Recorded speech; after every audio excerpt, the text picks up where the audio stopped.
Okay, so I'm going to demonstrate this and then I'll explain it in a second. I just have a glove, and what I did, I just put water in it that you can see dripping, and so what the client could do is grab it and like milk it like an udder. I accidentally poked too big of a hole in this one over here, so it's just like constantly draining water. And this glove isn't the best glove to use. It's what I had in my house. It's really for cooking, but like a stretchier glove would work better for this, because then you could like really pull it and like work the water out, and so like it would be like the client would be milking a cow. You could just like pull it and it would be like a cow udder. And the reason that I picked this one, like this kind of a task, is because he was a dairy farmer, and so I feel like that would simulate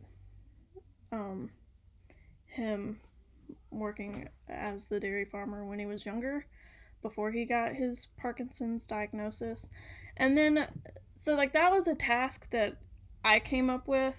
But some other things that I was thinking about that you could do would be like weighted wrist straps or something to help with the tremors. I wasn't quite sure how to do that with an object at home, but I do know that they make like wrist weights.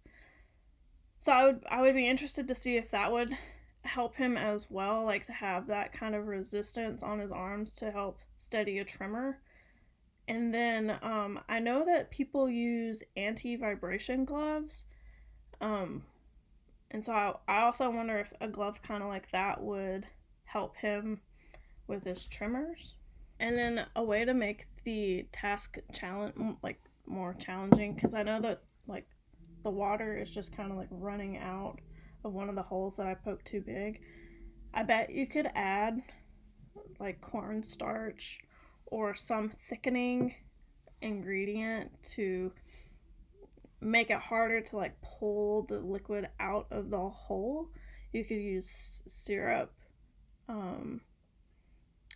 and just like using different fluids to make the task itself harder, and that would work on his grip strength and then like the fine motor skill to not completely pull the glove out of my hand, but that would help with like small muscle movements and the grip strength. Another thing that you could do is maybe fill it up with sand. I don't have sand, and it talks about like his hips hurting, and you could like roll out your own hip if you could make the glove like compressed it, like filled enough, and then sand would be like a moving object within it, so you could get that friction, and maybe his caregiver could help relieve some of the pressure in his muscles.